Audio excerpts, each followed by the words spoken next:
पूरे ढांचे को उल्टा करना पड़ेगा। नेता और अफसर आगे से सीधे जनता को रिपोर्ट करना चालू करें, ऐसे ढांचे की हम परिकल्पना करते हैं। इस पूरे ढांचे को बदलना है।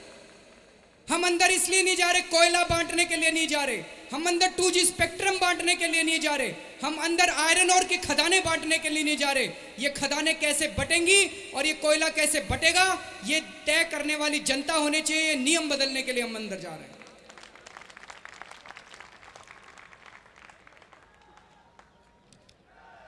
ये पूरी की पूरी व्यवस्था आज हम लोगों को मजबूर कर रही है भ्रष्ट होने के लिए। बहुत सारे लोग हैं, इन नेताओं से पूछो तो कहते हैं जी भारत के तो सारे लोग ही खराब है, पूरा का पूरा समाज ही खराब है। इनको खराब किया किसने? तुम लोगों ने खराब किया। इस देश का आम आदमी भ्रष्टाचार नहीं करना चाहता, आम आदमी ईमानदारी की जिंदगी जीना चाहता है। लेकिन आज व्यवस्था ऐसी हो गई है कि बिना रिश्वत दिए काम ही नहीं चलता। झूठ बोल रहा हूं मैं? आज बिना रिश्वत दिए काम ही नहीं चलता। जहां जाओ वहीं रिश्वत देनी पड़ती है और फिर कहते हो कि लोग खराब है। मेरा एक दोस्त है, 10 साल पहले हम लोगों ने परिवर्तन चालू किया था, एक छोटी सी संस्था चालू की थी। 10 साल से वो हर साल हमें डोनेशन देता है। वो दवाइयों का धंधा करता है, दवाइयों का बिजनेस करता है, दिल्ली के सरकारी अस्पतालों में दवाइयां सप्लाई करता है। वो कहता है कि मैं सुबह सो के उठता हूं और रात तक मेरी जिंदगी में सुबह से शाम तक मैं केवल रिश्वत ही देता रहता हूं। जिस अस्पताल में जाता हूं वो कहते हैं जी दवाइयां नहीं चाहिए, बिल दे दो, आधा तुम रख लो आधा हम रख लेते हैं। वो कहता है मैं आपको डोनेशन इसलिए दे रहा हूं कि मैं चाहता हूं कि ये व्यवस्था बदले। मैं अस्पतालों में बिल नहीं देना चाहता, मैं अस्पतालों में दवाइयां देना चाहता हूं, लेकिन मजबूरी में मेरे को बिल देने पड़ रहा है। अभी मेरे को पीछे कुछ लोग मिले, कहते जी हम सारे इंडस्ट्री वालों ने मिलकर इंडस्ट्रीज अगेंस्ट करप्शन बनाया है, उद्योगपति भ्रष्टाचार के खिलाफ। हम लोगों को लगता है सारे उद्योगपति चोर हैं। सारे उद्योगपति चोर नहीं है, कुछ ये बड़े बड़े घराने चोर हैं जिन्होंने सारे उद्योगपतियों को बर्बाद करके रख दिया। उद्योगपति भी ईमानदारी से उद्योग करना चाहते हैं, व्यवसाय करने वाले भी व्यवसाय ईमानदारी से करना चाहते हैं, दुकान चलाने वाला भी ईमानदारी से दुकान चलाना चाहता है, लेकिन उनके पास मजबूरी है, उनको मजबूरी के अंदर रिश्वत देनी पड़ती है। अगर अच्छी व्यवस्था होगी तो ये सब लोग ईमानदारी से काम करने के लिए तैयार हैं। इस भारत के लोग बहुत अच्छे हैं, आम आदमी बहुत अच्छा है, आम औरत बहुत अच्छी है। We are first class citizens but we are victims of a third class governance. हम एक बहुत ही गंदी सड़ी गली व्यवस्था का शिकार हैं और इसी व्यवस्था को हम लोगों को बदलना है।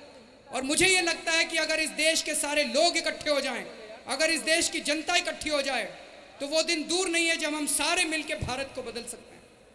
आज 65 साल के बाद भी भारत में इतनी भुखमरी है।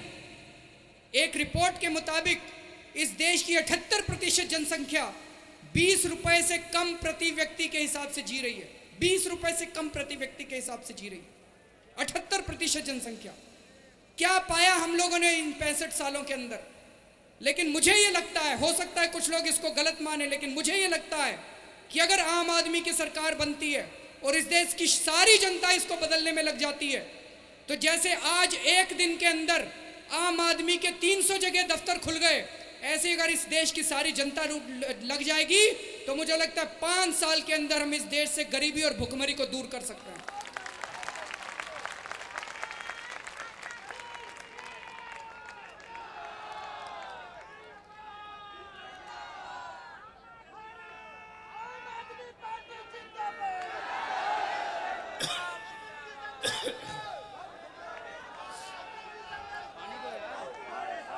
लेकिन पहला काम करना पड़ेगा, भ्रष्टाचार को दूर करना पड़ेगा। पहला काम करना पड़ेगा, भ्रष्टाचारियों को जेल भेजना पड़ेगा। आज ऐसी व्यवस्था हो गई है जो मर्जी भ्रष्टाचार करे, किसी को जेल नहीं होती है। अभी हम खुलासे कर रहे हैं एक के बाद एक, तो कहते हैं जी आप तो इसको लॉजिकल एंड तक ही नहीं लेके जाते। कैसे लेके जाएं लॉजिकल एंड तक? लॉजिकल एंड का मतलब होता है कि भाई रॉबर्ट वाड्रा के खिलाफ सबूत निकले, अब इसकी निष्पक्ष जांच होनी चाहिए। बताओ हम कैसे जांच कराएं? मैं कोई सीबीआई का डायरेक्टर तो हूं नहीं कि भाई जांच कराऊंगा। उसके ऊपर मुकदमा चलना चाहिए, हम कैसे मुकदमा चलवाएं? जांच होगी तो मुकदमा चलेगा। हम कोई चीफ जस्टिस तो है नहीं कि भाई मुकदमा चलाएं। उसके बाद अगर वो दोषी पाया जाए तो उसको जेल भेजना चाहिए। तो लॉजिकल एंड में तो तुमको लेके जाना है और तुम पैसा खा के बैठे हो, तो कैसे लॉजिकल एंड पे जाएगा ये सारा का सारा मामला। तो अगर आम आदमी की सरकार बनती है, अगर आम आदमी जाके संसद में बैठता है, तो 15 दिन के अंदर जन लोकपाल कानून पारित होना चाहिए। 15 दिन के अंदर जन लोकपाल कानून। सीबीआई को सरकारी शिकंजे से स्वतंत्र किया जाए। सीबीआई सरकार के कंट्रोल में नहीं होनी चाहिए, सीबीआई स्वतंत्र एजेंसी होनी चाहिए। और फास्ट ट्रैक कोर्ट बनाए जाएं इन मंत्रियों के खिलाफ, फास्ट ट्रैक कोर्ट, ताकि 6 महीने के अंदर निर्णय आए। और ये जितने मंत्रियों ने भ्रष्टाचार कर रखा है, अगर आम आदमी की सरकार बनती है तो पिछले दिनों में जितने घोटाले हुए, इन सारे घोटाले के दोषियों को 6 महीने के अंदर जेल भेजा जाएगा। 6 महीने के अंदर इनकी संपत्ति जब्त की जाएगी। 6 महीने के अंदर इनको नौकरी से बर्खास्त किया जाएगा, जिस आदमी ने भ्रष्टाचार कर रखा है। किन किन लोगों ने भ्रष्टाचार कर रखा आपके हिसाब से? चिदंबरम, शरद पवार, कमलनाथ, प्रफुल्ल पटेल, वीरभद्र सिंह, कपिल सिब्बल, सलमान खुर्शीद,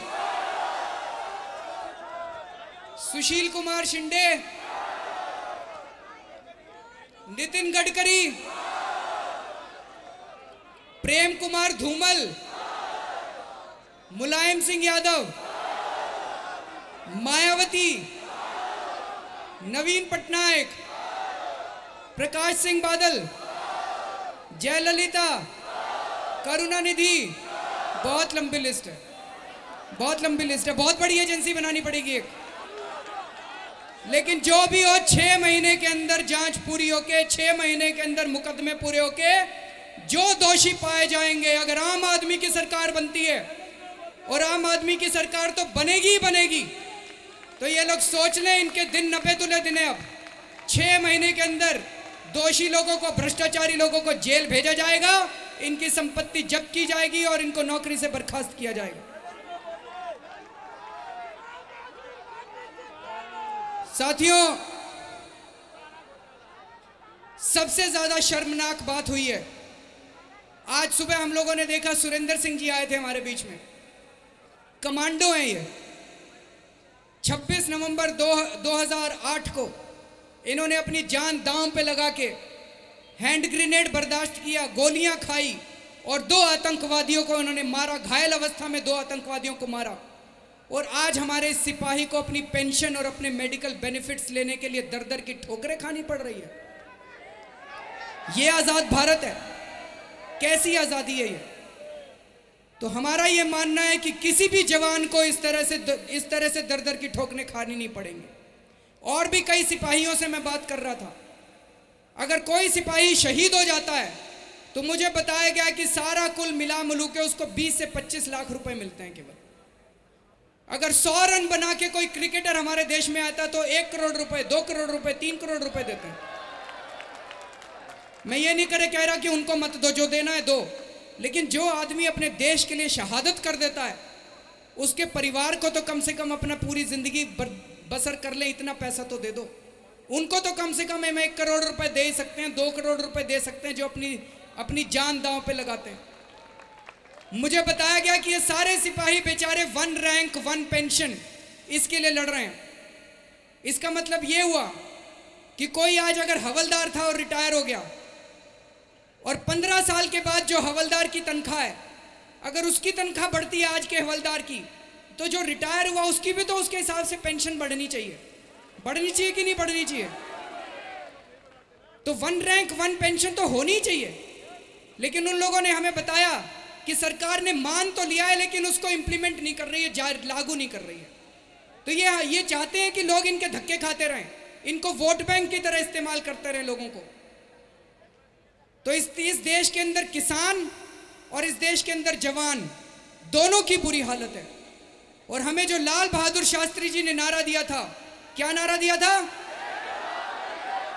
जय जवान जय जवान, जय जवान। हमें अपने जवानों और किसानों की महंगाई, ये सारी बहनें हैं। अभी पंकज भाई एक झुग्गी बस्ती में गए थे, वहाँ पे एक महिला से पूछा कि बहन जी सबसे बड़ी समस्या क्या है आजकल आपकी? तो कहते हैं जी महंगाई, अब बर्दाश्त नहीं होता, बच्चे पालने बहुत मुश्किल हो गए। तो उन्होंने पूछा कि क्यों है महंगाई, आप अपने विधायक के पास नहीं गए? तो कहते बेचारा विधायक क्या करेगा, विधायक तो बेचारा, उसका महंगाई पे क्या कंट्रोल है, महंगाई तो अपने आप ही होती है। तो उसने कहा शीला दीक्षित से मिलने नहीं गए? तो कहते वो भी बेचारी क्या करेगा, महंगाई तो अपने आप ही होती है। आधे से ज्यादा लोग ये मानते हैं महंगाई अपने आप ही होती है। महंगाई अपने आप नहीं होती है, महंगाई कर रखी है इन लोगों ने। भ्रष्टाचार सबसे बड़ा कारण है महंगाई का, भ्रष्टाचार की वजह से महंगाई हो रही है। अभी गैस के दाम बढ़ा रहे हैं लोग, 6-6 सिलेंडर कर दिए इन लोगों ने। क्यों बढ़ा रहे हैं गैस के दाम? क्योंकि रिलायंस को इन्होंने 2000 के अंदर इन्होंने रिलायंस को हमारे गैस के कुएं दे दिए कि तुम गैस निकालो।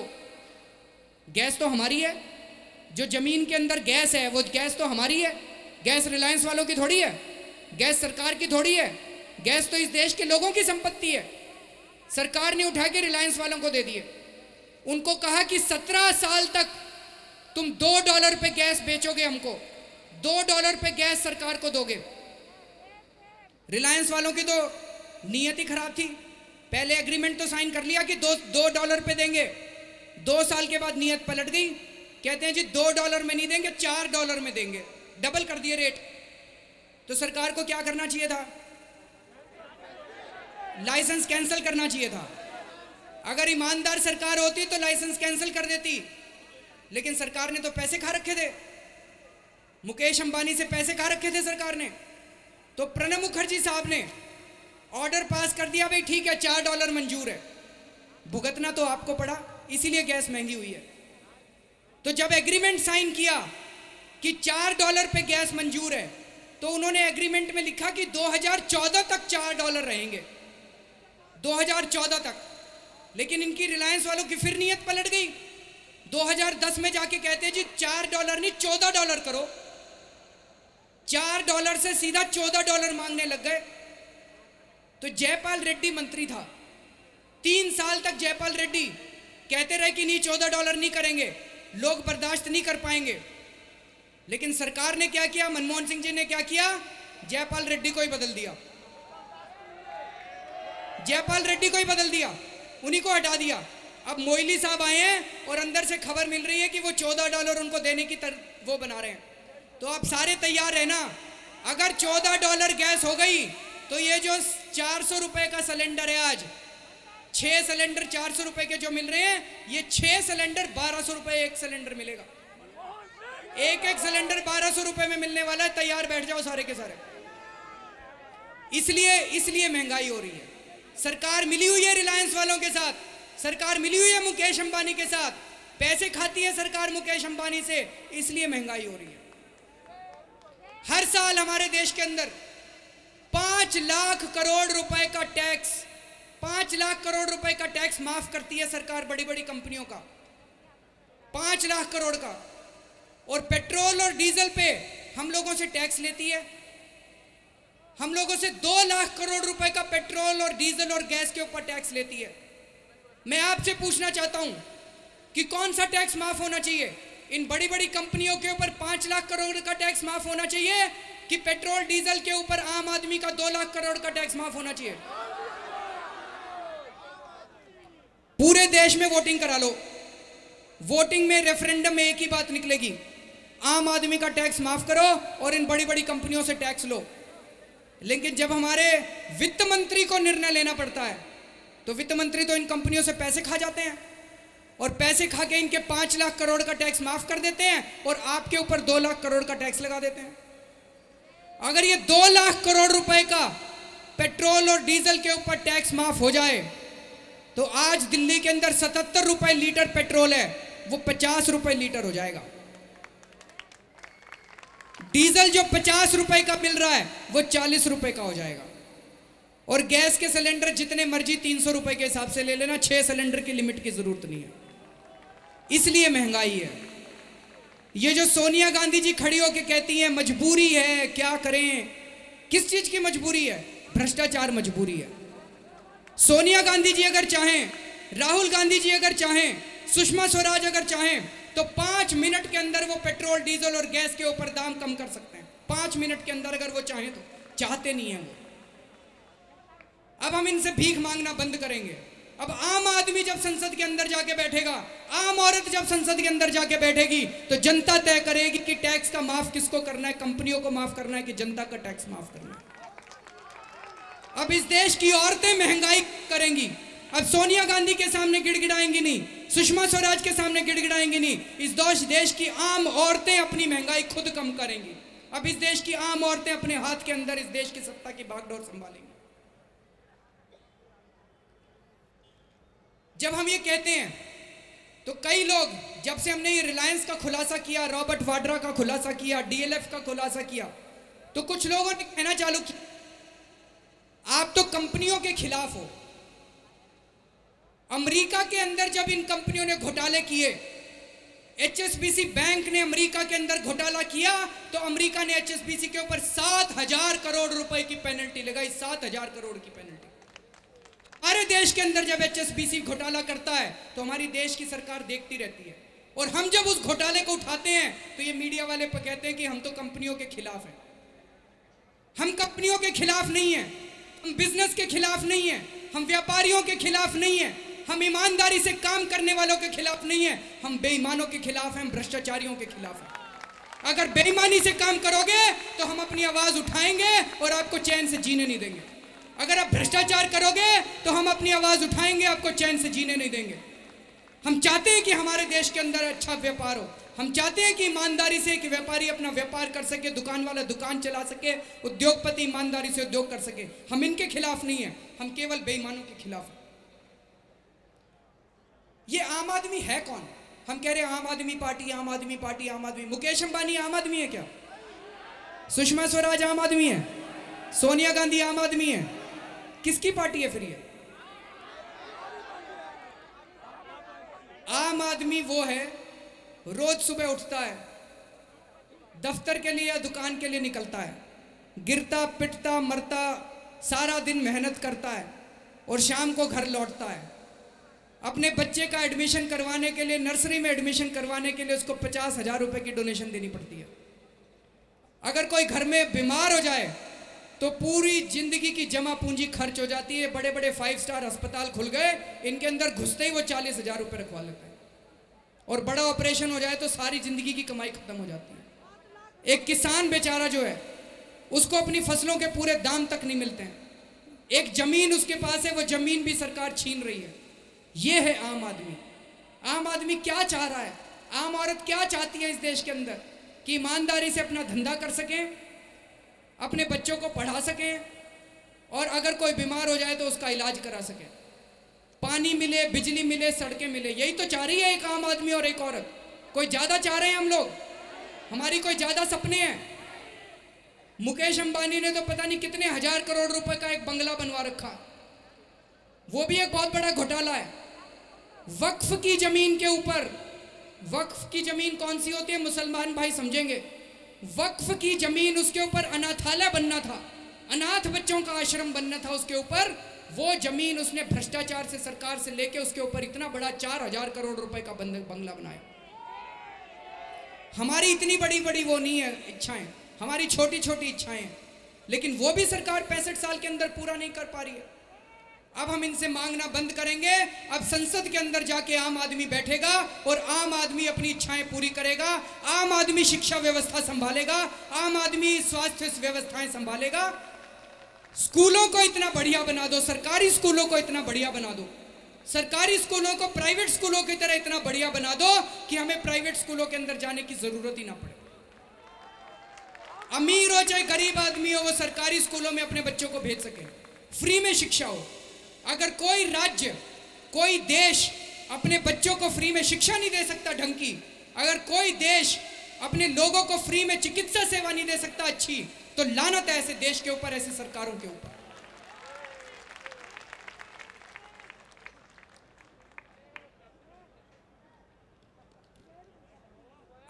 बहुत सारे किसान गन्ने लेके आए थे। कई लोग कह रहे थे इनकी पार्टी तो केवल शहरों की पार्टी है, किसान नहीं जुड़े हुए इनके साथ। आज साबित हो गया कितने किसान पीछे गन्ने लेके आए हुए थे। ये गन्ना उगाने वाले किसान क्या मांग रहे हैं? अभी सांगली के अंदर, महाराष्ट्र के अंदर इन किसानों के ऊपर सरकार ने फायरिंग करवा दी, 3 किसानों की मौत हो गई। क्या मांग रहे थे ये किसान? ये किसान ये कह रहे थे कि 1 टन गन्ना उगाने के लिए हमारे 3,000 रुपये लगते हैं। 3,000 रुपये में 1 टन गन्ना उगता है, तो हमको 4,500 रुपये दो आप। हमारे गन्ने की कीमत 4,500 रुपये प्रति टन होनी चाहिए। लेकिन जो शुगर मिल वाले हैं वो कह रहे थे हम 2,300 रुपये में गन्ना खरीदेंगे। जो चीनी बनाने वाली मिलें हैं वो कह रहे हैं हम 2,300 रुपये में गन्ना खरीदेंगे। तो बेचारे किसान ने 3,000 रुपये लगा के अगर गन्ना उगाया और 2,300 रुपये में गन्ना बेचेगा तो खाएगा क्या? आत्महत्या नहीं करेगा तो बेचारा क्या करेगा? तो मैंने बहुत सोचा, लोगों से पूछा भाई ये 2,300 रुपये क्यों दे रहे हैं? और सरकार उनका समर्थन कर रही है, चीनी की मिलों का, मिल मालिकों का समर्थन कर रही है। तो ये पता चला कि महाराष्ट्र के अंदर 53 प्राइवेट चीनी की मिलें हैं, 53 मिलें हैं। इन 53 में से 41 मिलें इन नेताओं की है। शरद पवार की मिलें हैं, नितिन गडकरी की मिलें हैं, कांग्रेसियों की मिलें हैं, शिवसेना वालों की मिलें हैं। ये मिलें चला रहे हैं। अगर ये 4,500 रुपये के हिसाब से किसान को दाम दे दें तो ये चीनी मिलों का मुनाफा कम हो जाएगा, और ये मुनाफा अपना कम नहीं करना चाहते। तो जब तक ये शरद पवार और ये कांग्रेस और ये शिवसेना सत्ता के अंदर रहेंगे, इन किसानों को अपनी फसलों के पूरे दाम नहीं मिलने वाले। इनको सत्ता से उखाड़ के फेंकना पड़ेगा। आज गुरनाम सिंह जी आए थे, ये हरियाणा के किसानों की आवाज उठाते रहते हैं। इन्होंने आरटीआई फाइल की, गुरनाम सिंह जी बैठे हुए हैं, इन्होंने आरटीआई फाइल की। इस आरटीआई में पता चला कि हरियाणा के अंदर सरकारी फाइलों में लिखा हुआ है कि हरियाणा के किसानों को धान उगाने के लिए 1560 रुपये प्रति क्विंटल कॉस्ट आती है। 1560 रुपये लगते हैं 1 क्विंटल धान उगाने के। और सरकारी आंकड़ों में लिखा हुआ है कि सरकार उनको 1280 रुपये देती है। तो 1560 रुपये में अगर उगता है और सरकार 1280 देती है तो बेचारा आत्महत्या नहीं करेगा तो क्या करेगा? स्वामीनाथन की रिपोर्ट है जो कहती है कि अगर जितनी भी लागत आती है किसान की, उसके ऊपर 50% कम से कम उसको प्रॉफिट मिलना चाहिए, 50% मुनाफा मिलना चाहिए। मैं आप सब लोगों से पूछना चाहता हूं कि क्या 50% मुनाफा किसानों को मिलना चाहिए? कई लोग कहते हैं कि हमारा धान महंगा हो जाएगा। खरीदने के लिए तैयार है महंगा धान? किसानों को पूरा मिलना चाहिए कि नहीं मिलना चाहिए? अगर स्वामीनाथन रिपोर्ट लागू होती है तो 1580 रुपए में जो वो धान उगाते हैं उनका धान 2300 रुपए में बिकेगा। जो शुगर के, चीनी के, गन्ने के किसान हैं उनको 4500 रुपए प्रति टन के हिसाब से अपनी कीमत मिलेगी। फिर इन लोगों को प्रधानमंत्री के पैकेज की जरूरत नहीं है, सीना ठोक के सर उठा के अपनी जिंदगी जी सकते हैं। जो मैंने अभी थोड़ी देर पहले कहा कि 5 साल के अंदर इस देश की गरीबी दूर हो सकती है। आप इस देश के किसानों को पूरी फसलों के दाम देना चालू कर दो, इनको आपकी योजनाओं की, आपकी भीख की जरूरत नहीं है। गांव के गांव बदल जाएंगे, इनकी गरीबी दूर हो जाएगी, किसान आत्महत्या बंद कर देंगे। सरकार ने जानबूझ के ऐसी पॉलिसीज बना रखी है कि इनको आत्महत्या करनी पड़ रही है। ये जो हमने पार्टी बनाई, ये पार्टी दूसरी पार्टियों से अलग कैसे है? आम आदमी की पार्टी दूसरी पार्टियों से अलग कैसे है? पहली चीज कि अगर हमारी पार्टी के अंदर किसी एक व्यक्ति को टिकट मिलेगा तो उसी परिवार के दूसरे व्यक्ति को टिकट नहीं मिलेगा। कहीं ऐसा ना हो कि सोनिया गांधी जी और राहुल गांधी जी की कांग्रेस के ऊपर परमानेंट कब्जा हो जाए।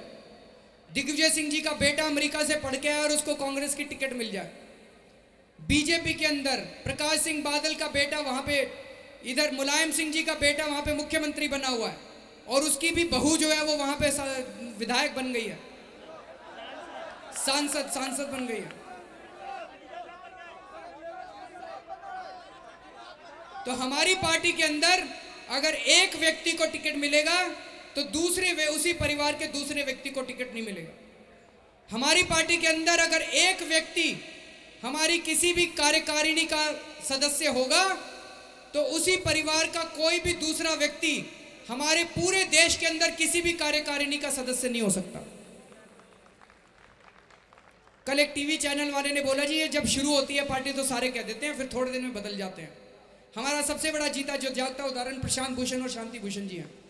प्रशांत भूषण कार्यकारिणी के सदस्य हैं, लेकिन शांति भूषण जी किसी भी कार्यकारिणी के सदस्य नहीं है। वो केवल एक ऑर्डिनरी कार्यकर्ता के रूप में उन्होंने कहा मैं ऑर्डिनरी कार्यकर्ता बनूंगा, सामान्य कार्यकर्ता, पार्टी के लिए, देश के लिए सेवा करूंगा। और ये हमने संविधान के अंदर डाल दिया है। हम झूठ नहीं बोल रहे, संविधान के अंदर डाल दिया, ये हो ही नहीं सकता। हमारे जितने दानदाता होंगे उन सारे दानदाताओं की लिस्ट हम अपनी वेबसाइट के ऊपर डालेंगे। जो जो दान देगा उसकी लिस्ट आप वेबसाइट पे देख लेना। जितने खर्चे होंगे पार्टी के वो भी हम समय समय के ऊपर वेबसाइट के ऊपर डालते रहेंगे। आजकल आपने टीवी पे देखा होगा ये गुजरात के चुनाव आने वाले हैं, उसमें कांग्रेस और भाजपा दोनों के खूब एडवर्टाइजमेंट चल रहे हैं। देखे आपने एडवर्टाइजमेंट? इसका खर्चा कहां से आ रहा है?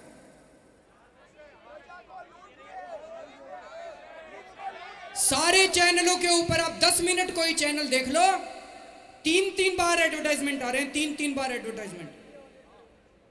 ये चैनल वाले फ्री में तो चला नहीं रहे, तो पैसे तो देने पड़ रहे होंगे इनको, कांग्रेस और भाजपाइयों को। तो आज हम कांग्रेस और भाजपा वालों से मांग करते हैं इस मंच से कि जैसे हम अपने सारे अकाउंट्स पारदर्शी करने के लिए तैयार हैं, अगर तुम्हारे में हिम्मत है तो तुम भी बताओ कि गुजरात के लिए तुम लोगों ने किस किस चैनल को कितने कितने पैसे दिए एडवर्टाइजमेंट करने के लिए, और वो पैसे कहां से आए।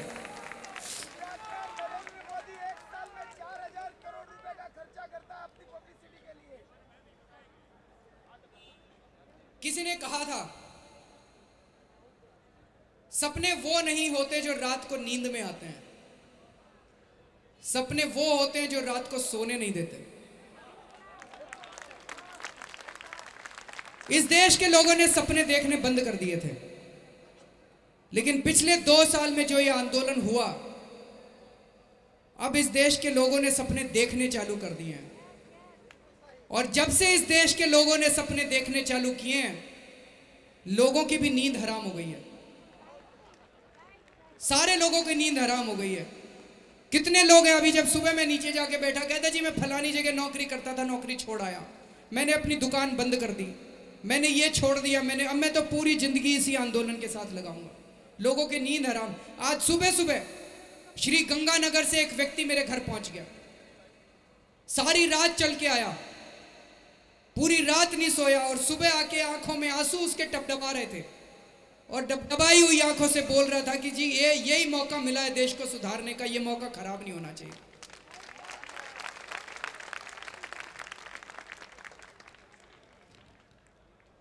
अभी जब हम लोगों ने ये स्विस बैंक के अकाउंट निकाले थे, मैं भी पहले इनकम टैक्स डिपार्टमेंट में था, तो इनकम टैक्स डिपार्टमेंट कई लोगों को जानता हूं अंदर।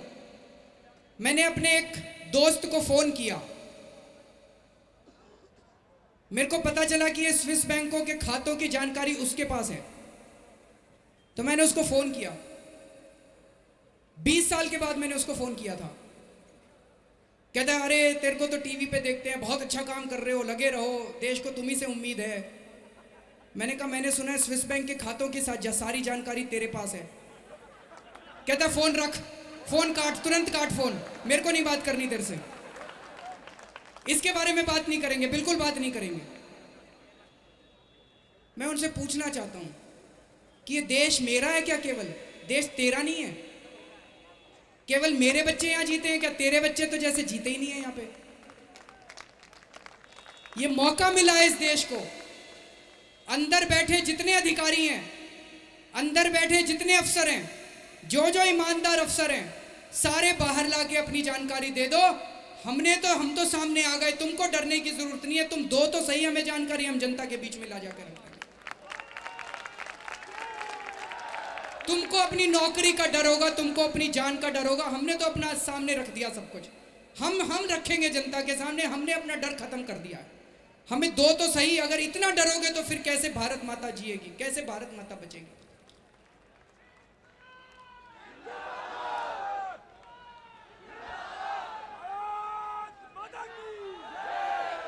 ये कई लोग पूछते हैं बार बार, कैसे चुनाव लड़ोगे, कैसे चुनाव लड़ोगे। आज तो मुझे लगता है इनको पता चल गया होगा कि कैसे चुनाव लड़ेंगे। 6 घंटे के अंदर पूरे देश के अंदर 300 जिलों के अंदर दफ्तर खुल गए। अगर ये सारे देश की जनता इकट्ठी पिछले कुछ दिनों के अंदर, 1 महीने के अंदर दिल्ली की 70 के 70 विधानसभाओं के अंदर हमारे दफ्तर खुल गए हैं और हर म्यूनिसिपल वार्ड के अंदर दफ्तर खुलने वाला है जल्दी। एक पैसा हम खर्च नहीं कर रहे, जनता खर्च कर रही है। कोई अपनी दुकान दे रहा है, कोई अपना घर दे रहा है, कोई अपना दफ्तर दे रहा है, जनता दे रही है, हम खर्च नहीं करते। लेकिन ये लोग समझेंगे नहीं, इन्होंने कभी आंदोलन कर ही नहीं रखा। भाजपा वाले, कांग्रेस वाले आंदोलन के नाम पे एक बड़ी सभा कर लेते हैं, हर एमएलए की ड्यूटी लगती है, हाँ भाई 50 बसें तू लाएगा, 20 बसें तू लाएगा, और इनके नेता के स्टेज पे बैठ जाते हैं। ये इनका आंदोलन है। इन्हें क्या पता कि जब सारे देश की जनता इकट्ठी हो जाए तो उसके बाद चुनाव लड़ना तो हंसी खेल है। चुनाव तो एक बहुत छोटी चीज़ हो जाती है। हम चुनाव लड़ने के लिए राजनीति के अंदर नहीं आए हैं, हम चुनाव जीतने के लिए राजनीति के अंदर नहीं आए हैं। चुनाव तो जीतेंगे ही जीतेंगे, इसमें तो सोचने की बात नहीं है। हम इस देश की राजनीति बदलने के लिए आए हैं, हम इस देश की व्यवस्था बदलने के लिए आए हैं।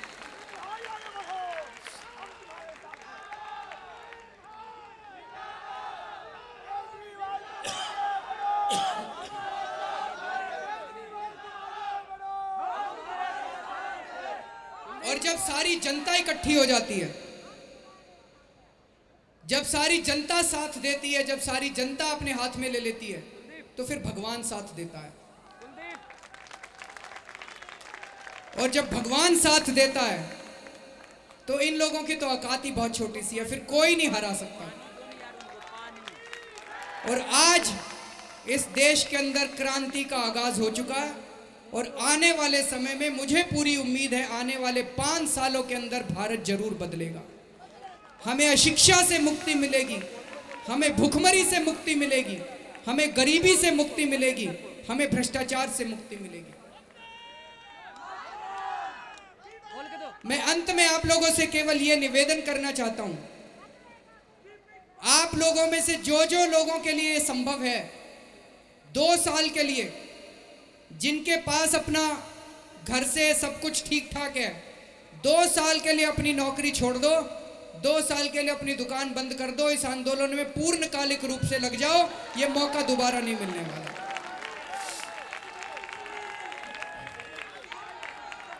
और मेरी सबसे बड़ी विनती माँ, बहनों, बेटियों से है, जिस दिन माएँ और बहनें लग गई और घर घर जाके उन्होंने कहना चालू कर दिया, मुझे लगता है कोई नहीं बचा सकता इन लोगों को हारने से और हमारे देश को बदलने से।